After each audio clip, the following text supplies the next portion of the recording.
My Sugar Daddy. Chapter 52. Kekhawatiran Jovan. Jovan panik setengah mati begitu membuka pesan yang dikirimkan oleh Nania. Dia yang baru sempat memegang ponsel setelah bekerja seharian serasa seperti tersambar petir begitu melihat ada luka gores di pipi kekasihnya yang mulus itu. Sebagai pria yang sangat mengagumi kecantikan Nania, sudah pasti hal ini membuat Jovan merasa sangat marah. Dan dia yakin sekali kalau luka gores itu pasti membuat Nania merasa sangat sedih. Jovan jadi penasaran setan mana yang sudah berani menyentuh aset Nania yang paling berharga itu. Cari mati. Aku harap kau bukan pelakunya, Re. Karena jika itu sampai benar, aku tidak akan pernah mau memaafkanmu. Geram Jovan sambil mengepalkan tangannya. Setelah itu Jovan memutuskan untuk menemui Nania saja. Dia paham betul kalau saat ini Nania pasti sedang sangat membutuhkannya. Tak ingin mengulur waktu, Jovan pun segera meninggalkan ruangannya. Perasaannya sangat campur aduk sekarang. Sambil menunggu lift sampai lantai bawah, Jovan terus menghubungi nomor Nania. Namun gadis itu tak kunjung menjawab panggilannya, yang mana membuat perasaan Jovan semakin tidak karu-karuan. Jovan takut kalau serangan itu tidak hanya meninggalkan luka gores saja, tapi ada luka lain yang jauh lebih serius daripada ini. Makanya sekarang Nania tak mau menjawab panggilannya. Astaga. Siapkan mobilku, teriak Jovan pada bawahannya begitu dia keluar dari dalam lift. Baik, Tuan. Setengah berlari, Jovan keluar dari dalam perusahaan, kemudian langsung masuk ke dalam mobilnya. Dia lalu melajukan mobil dengan kecepatan yang sangat tinggi sebelum akhirnya mobil Jovan membaur dengan kendaraan yang lain. Dalam perjalanan menuju rumah Nania, Jovan tak henti-hentinya memikirkan siapa orang yang telah mencelakai kekasihnya itu.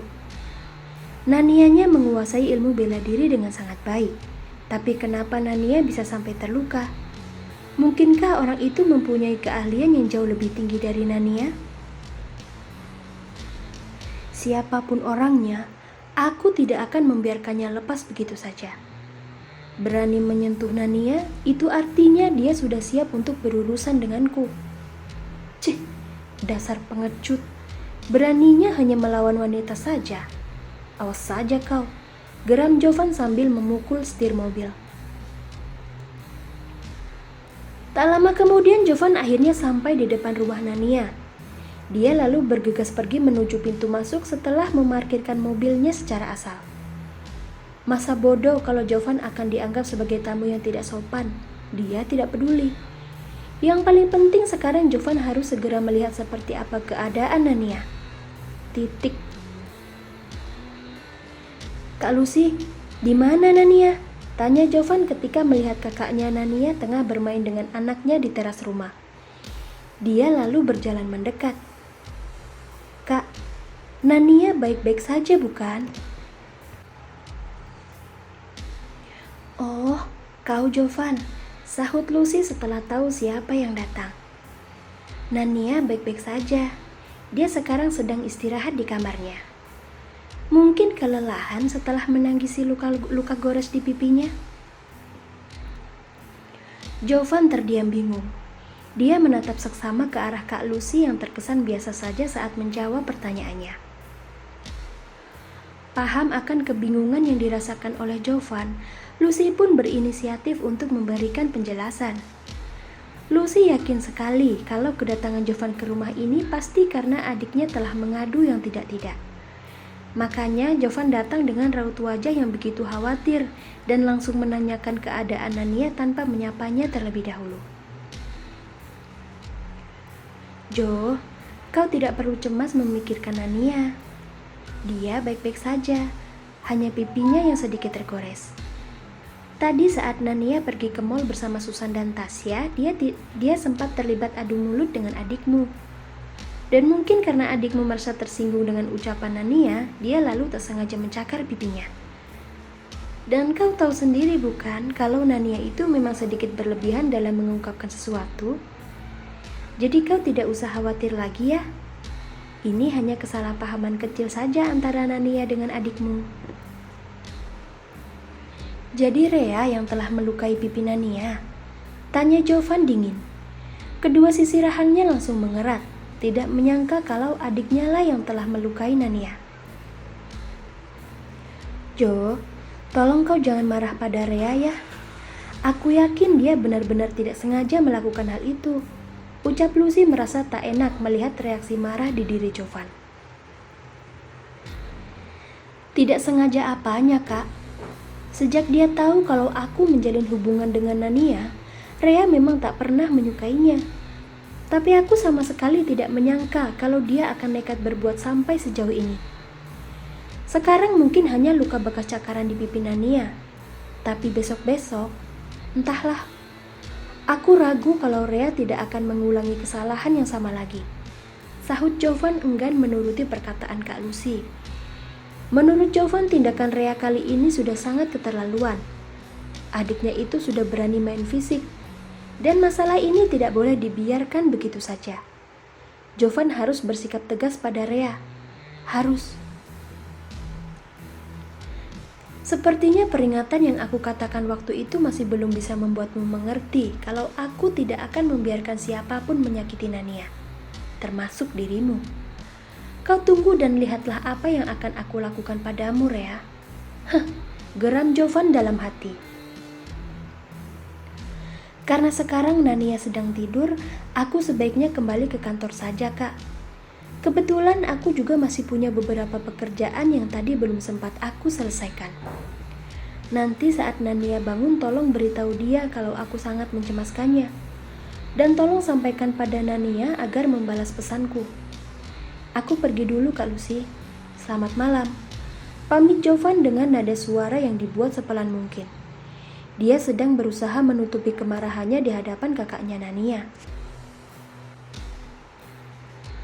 Lucy hanya bisa mengangguk saja saat Jovan pamit pergi. Dia bisa merasakan kalau Jovan pergi sambil menahan kemarahannya. Sekarang Lucy jadi mengkhawatirkan Rea. Dia takut Jovan kalap lalu melakukan sesuatu yang bisa menyakiti saudarinya sendiri. Semoga saja Jovan bisa meredam kemarahannya nanti. Nania.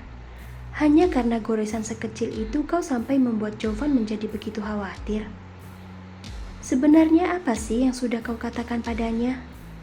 Dasar gadis nakal, ujar Lucy mengeluhkan kenakalan adik bungsunya. Setelah itu dia membawa Raiden masuk ke dalam rumah, sekaligus ingin memberitahu kedua orang tuanya tentang kedatangan Jovan ke rumah ini. Sementara itu di dalam mobil, Jovan terus saja mengumpat merutuki kesalahan yang telah dilakukan oleh adiknya. Tak lupa juga Jovan memikirkan cara apa yang harus dia gunakan agar adiknya itu bisa segera sadar kalau Nania bukan gadis buruk seperti yang dia pikirkan selama ini. Aku sungguh tidak mengerti dengan jalan pikiranmu, Re. Sebenarnya apa sih yang sudah membuatmu nekat melakukan hal semacam ini?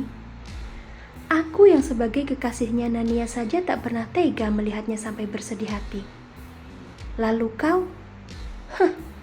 Kau bahkan berani membuat Nania sampai kelelahan menangis. Kali ini kau benar-benar sudah sangat kelewatan. Jadi walaupun kau adalah adik kandungku, aku tidak akan memaafkanmu begitu saja.